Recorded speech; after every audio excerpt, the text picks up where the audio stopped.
Hello and welcome back to the return of Collegian Unfiltered. Today we are in our respective houses and I'm joined by the new THON 2021 Executive Director, Katie Solomon. Katie, how are you doing today?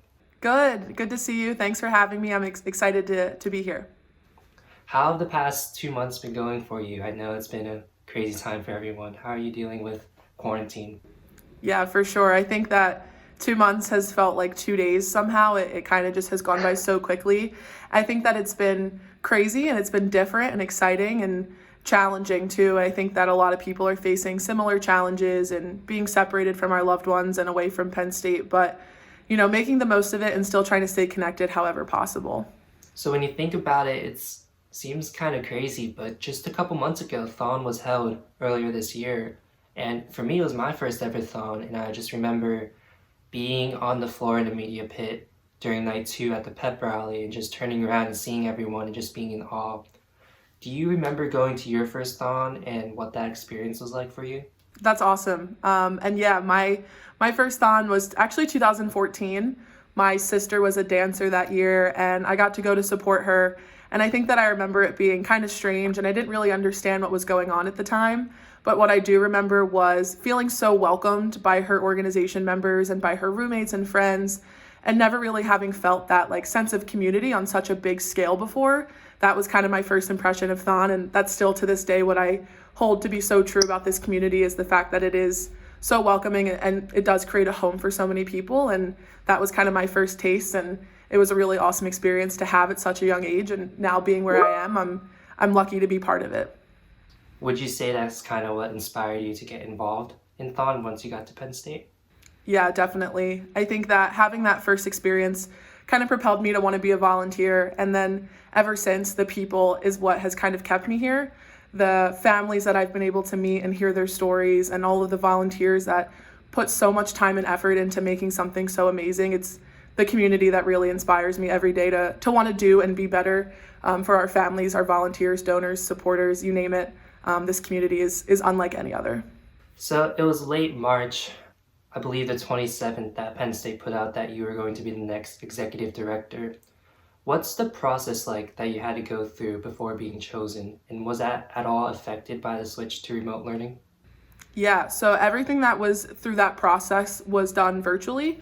So I submitted my written application via email instead of in the office, and then I had my interviews. They took place via Zoom. So that's kind of just the process. It's a written application and an interview series, and then the selection is announced the next day, and that was all done via phone calls and Zooms. So it was really interesting to have to do that, but it's definitely been a good experience to kind of shape how we're going to use Zoom and other technology for our organization in the future. So going forward, what was the turnaround time from being chosen to actually getting started on planning THON 2021? Did you get a break at all, or was it like the next day you jumped right in?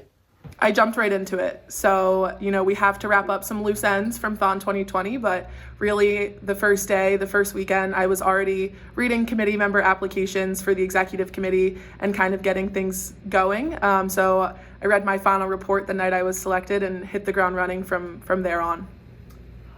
So with this new position, I'm going to assume that there's a whole world of new responsibilities that you're going to have on your plate. Have you been in contact at all with Regina, the executive director from last year? Has she given you any advice on kind of what to expect from this role? Yeah, what I think is really cool about being a THON volunteer, especially in different positions, is that you not only get to make it your own, but you also have the support of everyone that's come before you. So Regina and I text all the time, and I've also already been on phone calls just to bounce ideas off of old executive directors and old volunteers to get their input and insight to kind of learn from our past to shape our future. So yeah, me and Reg are in contact constantly, and I'm really lucky to have such a great support system in her. Obviously, this time that we're living in is filled with uncertainty, but in regards to THON next year, is everything being planned as if it's going to operate as normal? Yeah, so right now we're planning everything to happen the way that we want to see it happen, while also identifying alternative solutions to different events and opportunities that we host in the fall semester. We're really putting a good effort on our virtual 5K and other things that we can do remotely to still bring the community together. And something that we're really focusing on at this point in time is, despite the fact that we're socially distant and we're always on Zoom, we still do have the opportunity and the privilege to support our Four Diamonds families. You know, social distancing for them is not new. So we're really creating a new way of interacting with them, and this will only supplement events in the future. But ultimately, we're planning ahead as normal, we're staying hopeful, but we're also being realistic and identifying what we can do to still fulfill some of those goals and keep the entire community engaged. So when you were chosen as the next executive director, you said that one of your goals is to get alumni in all the Commonwealth campuses more active and involved. Can you explain the importance of getting more people involved in THON? Yeah, so I think that THON's mission is really special.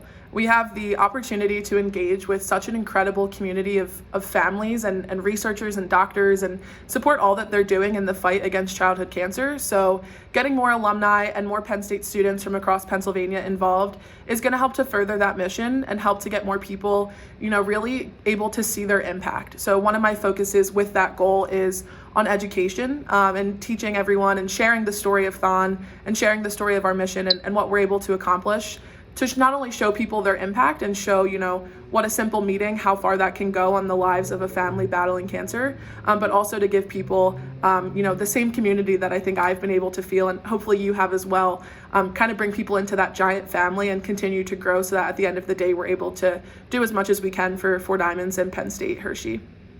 So we are all obviously hoping that come fall, things will return to normal, but I'm sure there's a lot of students out there right now. There's a lot of Four Diamonds families out there right now that, you know, are worried about the future and uncertain about what's going to happen next. Do you have a message you'd like to share to those who might be feeling anxious at the moment? Yeah, so there is a lot of uncertainty, especially surrounding the fall semester and the future of Penn State and the student community. But what we know for sure is that while a lot of our lives may be on pause, what doesn't stop is cancer. So our families that are still going through treatment or have already finished treatment, this is not a new way of living for some of them with compromised immune systems. So what we know for sure is, you know, looking back on those experiences that our families have had and kind of capturing some of that strength, we do have the capabilities and the technology to stay in contact with one another. And at this point in time, obviously we're focusing on furthering THON's mission, but we also need to recognize that supporting one another in this community, our families, volunteers, whoever it may be, now is the time to really lean on one another and continue the strength of the THON community through everything going on. I'm certain that we're going to come out stronger than this, and I look forward to the day that we're all reunited.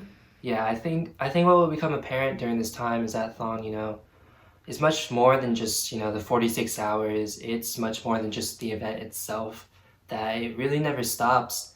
And I think people will find inspiration and appreciate the fact that during these uncertain times, THON remains committed to its mission. So we're going to transition now to a Collegian Unfiltered tradition known as the rapid fire round. Basically, I'm just going to ask a series of this or that questions, and Katie's going to give me her answer. Sound good? Sounds good. All right, so our first question, grilled stickies or creamery ice cream? Creamery ice cream. Do you have a favorite creamery ice cream flavor? Bittersweet mint. Same. This is a debate I'll never understand, but Sheetz or Wawa?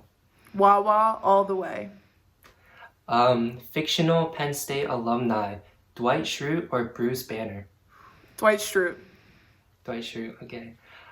Chicken basket or pizza cone? Chicken basket, always. Better photo op, the We Are statue or the Nittany Lion Shrine? Lion Shrine. And then your favorite line dance year? 2019 verse and 2020 chorus. Fair enough. Katie, thank you so much for coming on today and talking with me. Congratulations on your new role as executive director, and I wish you best of luck with THON and the upcoming year. Thanks for having me. Have a great summer.